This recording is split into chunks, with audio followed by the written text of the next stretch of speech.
안녕하세요. JD부장연구소의 소장 조도입니다. 오늘은 나스닥 1.79% 마이너스 급락, 다음 CPI까지는 하락 예상이라는 주제로 말씀드리도록 하겠습니다. 2022년 9월 22일 목요일 시황입니다. 유튜브 멤버십에서는 최근 JD부장연구소 투자 현황에 대해서 알 수 있습니다. 관심 있으신 분들은 동영상 아래 댓글 링크를 참조해 주시기 바랍니다. 2022년 9월 JD부장연구소 18기 공지를 합니다. 부동산 강의와 부동산 주식 패키지 강의는 이번 주 일요일까지만 모집을 하고요. 다음 주서부터는 주식 강의만 모집합니다. 다음 기수인 19기부터는 인플레이션으로 인해 강의료를 올릴 예정입니다. 뉴욕 마켓워치 9월 FOMC 4.6%까지 금리 전망 올렸고 주식 떨어지고 달러 오르고 채권 혼조입니다. 어제는 나스닥이 1.79%, S&P 500 지수는 1.71%, 다우존스 지수는 1.70% 밀리며 3대 지수 모두 하락했습니다. 지금 달러원 환율이 1,400원을 돌파했습니다. 메인 이슈입니다. 나스닥 1.79% 급락, 다음 CPI까지는 하락 예상이라는 주제로 말씀드리도록 하겠습니다.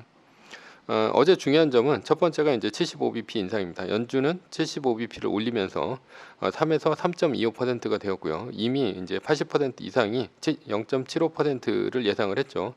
충격은 아닙니다. 두 번째는 점도표인데요. 올해 말까지 4.4%라는 얘기는 4.25%에서 4.5%라는 얘기가 되죠. 현재가 3에서 3.25%니까 앞으로 두 번을 올릴 수 있는데 12월까지 75bp 그 다음에 50bp 이렇게 올린다는 얘기입니다. 올해 말까지 4% 정도 예상을 했는데 점도표는 더 매파적이었습니다. 그리고 내년에도 한 번 정도 더 올릴 것이라는 얘기죠.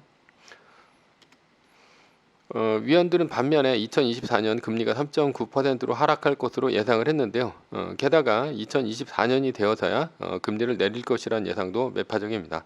물론 CPI나 실업률 뭐 이런 등등의 경제 지표를 보면서 점도표는 수정될 것입니다. 연준이 작년에 인플레이션이 일시적이라고 말한 것이 앞으로의 점도표도 수정될 수 있다는 여지이죠. 세 번째는 이제 파월의 멘트인데요. 파월 의장은 처음서부터 매파적으로 얘기했습니다. 인플레이션이 꺾이기 전까지는 금리 인상을 지속적으로 할 것이다. 그래서 나스닥이 하락을 했죠. 그런데 중간에 점도표는 중간에 바뀔 수도 있다면서 비둘기파적인 얘기도 했습니다. 그래서 나스닥이 상승했죠.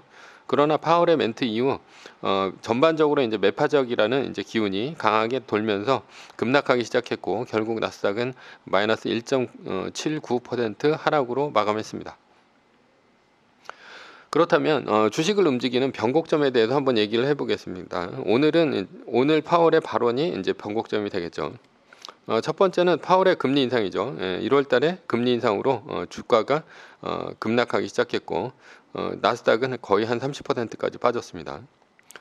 두 번째는 7월의 CPI인데 CPI가 9.1% 예상에서 8.5%로 떨어지자 이게 이제 물가가 이만 떨어지는 게 아닌가 정점을 찍었다라고 해가지고 주가가 상승 반전을 했습니다. 세 번째는 8월 말에 파월의 잭슨홀 미팅에서 매파적인 발언이었었는데 파월이 잭슨홀에서 매파적인 발언으로 발언만 딱 하고 들어가는 바람에 다시 지속적으로 하락을 했습니다.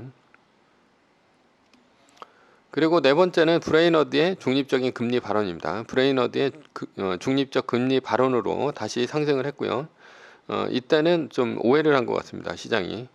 그리고 다시 8월에 CPI가 이제 발표가 됐는데 그때 8.1% 예상에서 8.3%가 나오자 나스닥이 5% 떨어지고 주가는 하락 반전했습니다. 여섯 번째는 오늘이죠. 오늘 새벽 FOMC 금리 결정인데요. 연준의 금리 인상 점도표 등을 봤을 때 나스닥의 8월 CPI 발표 이후 하락이 이어지고 있는 추세입니다. 그렇다면 다음 주식을 반전시킬 때는 언제인가라는 것이죠. 바로 이제 9월 CPI가 나오는 10월 중순쯤이 되겠습니다. 어제의 하락은 주식이 오를 수 있다는 희망의 싹을 잘라버린 중요한 변고점이었습니다. 물론 연준 위원이 지난번 브레이너드의 중립적 금리 발언으로 올릴 수도 있습니다. 그러나 의미 있는 주식의 반전은 9월 CPI가 나오는 10월 중순쯤이 되겠죠. 다시 상방과 하방의 주가의 변곡점이 결정될 것으로 보입니다.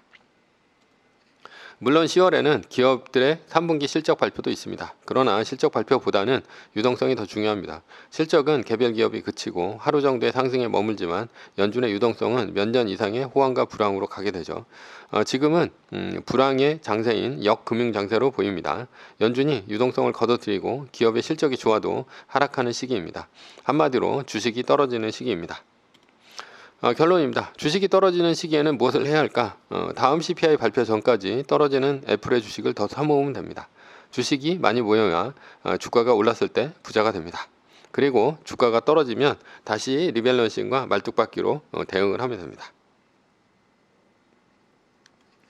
매뉴얼입니다. 세계 1등 주식은 전고점 대비 2.5% 떨어질 때마다 10%씩 팔면서 리밸런싱을 하다가 나스닥 마이너스 3%가 뜨면 말뚝을 박는 것입니다. 그러다 반등이 시작되면 V자 반등 리밸런싱을 하면 됩니다. 자세한 내용은 JD부자연구소 다음 카페를 참조하시거나 동영상 밑에 리밸런싱 말뚝박기 댓글 링크를 참조하시기 바랍니다. 전제는 세계 1등 주식은 우상향 합니다. 매뉴얼을 지키며 세계 1등에 투자하면 매년 25%의 복리로 10년간 10배, 20년간 100배로 재산을 불릴 수도 있습니다. 위의 상황은 매뉴얼일 뿐입니다. 따를 사람은 따르고 참고할 사람은 참고하시면 됩니다. 주식을 사고 파는 것에 대한 모든 책임과 이득은 본인에게 있습니다. 매뉴얼을 지키려면 머리를 쓰지 말고 머리를 쓰려면 매뉴얼을 지키지 맙시다. 오늘은 나스닥 1.9% 급락, 다음 CPI까지는 하락 예상이라는 주제로 말씀드렸고요. 지금까지 JD부자연구소의 소장 조던이었습니다. 컨텐츠가 좋았다면 구독, 좋아요, 알람 설정 부탁드립니다. 지금까지 들어주셔서 감사합니다.